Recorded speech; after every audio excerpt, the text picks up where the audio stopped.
ഓർക്കാപ്പുറത്ത് അടി കിട്ടിയവന്റെ കൂടെ നമ്മുടെ ജീവിതത്തിൽ ഓർക്കാപ്പുറത്ത് അടി കിട്ടുന്നുണ്ട്. ഒരു പക്ഷെ ഒരു സാമ്പത്തിക തകർച്ചയാകാം, ഒരു പക്ഷെ ഒരു രോഗമാകാം, ഒരു പക്ഷേ വീട് പണി പൂർത്തിയാക്കാൻ പറ്റാത്തതാകാം, ഒരു പക്ഷെ കുഞ്ഞില്ലാത്തതാകാം, ഒരു പക്ഷെ വിവാഹം നടക്കാത്തതാകാം. ഓർക്കാപ്പുറത്ത് ഇതുപോലെ അടി നമുക്കും കിട്ടുന്നു. വായിച്ചു. എല്ലാ കാര്യങ്ങളിലും അവന് ശ്രേയസ് ഉണ്ടായി. ഈജിപ്തുകാരനായ യജമാനന്റെ വീട്ടിലായിരുന്നു അവൻ.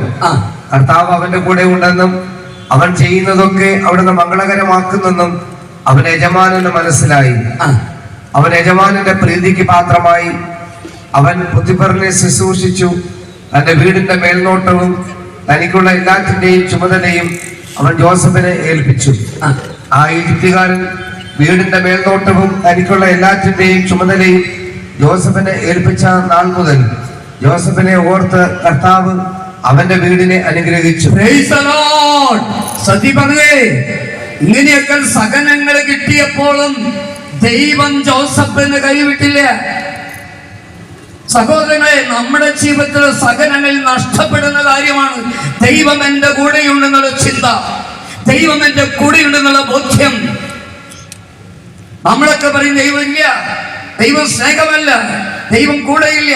തീർന്നില്ല. ഇനി ഉൽപ്പത്തി പുസ്തകം തന്നെ 39-ാം അധ്യായം 21, 23 വായിച്ച് 21 മുതൽ 23 വരെയുള്ള വചനങ്ങൾ ശ്രദ്ധിച്ചു. കർത്താവ് ജോസഫിന്റെ കൂടെ ഉണ്ടായിരുന്നു.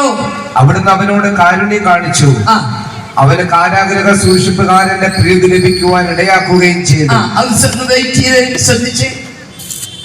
അപ്പൊ ഈ ജോസഫിനെ കാരാഗ്രഹത്തിലിട്ടപ്പോൾ ഈ ജോസഫിന്റെ കൂടെ കാരാഗ്രഹത്തില് ഫറവോയുടെ പാനപാത്രവാഹകനും ഫറവോയുടെ പാചക പ്രമാണി ഉണ്ടായിരുന്നു. ദൈവം ജോസഫിന്റെ കൂടെ എങ്ങനെയുണ്ടായി നമുക്ക് കാണാൻ പറ്റും. ഒരു ദിവസം ഈ ജോസഫിന്റെ പ്രവൃത്തി കണ്ട് ഈ കാവൽക്കാരൻ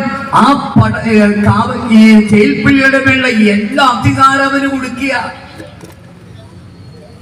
എല്ലാ അധികാരം കൊടുക്കുക. അങ്ങനെ ജയിലിൽ കഴിയുമ്പോൾ ഒരു ദിവസം നേരം വെളുത്തപ്പോൾ അവൻ നോക്കിയപ്പോൾ പാചക പ്രമാണിയുടെ മുഖത്ത് സന്തോഷമില്ല. പാനപാത്ര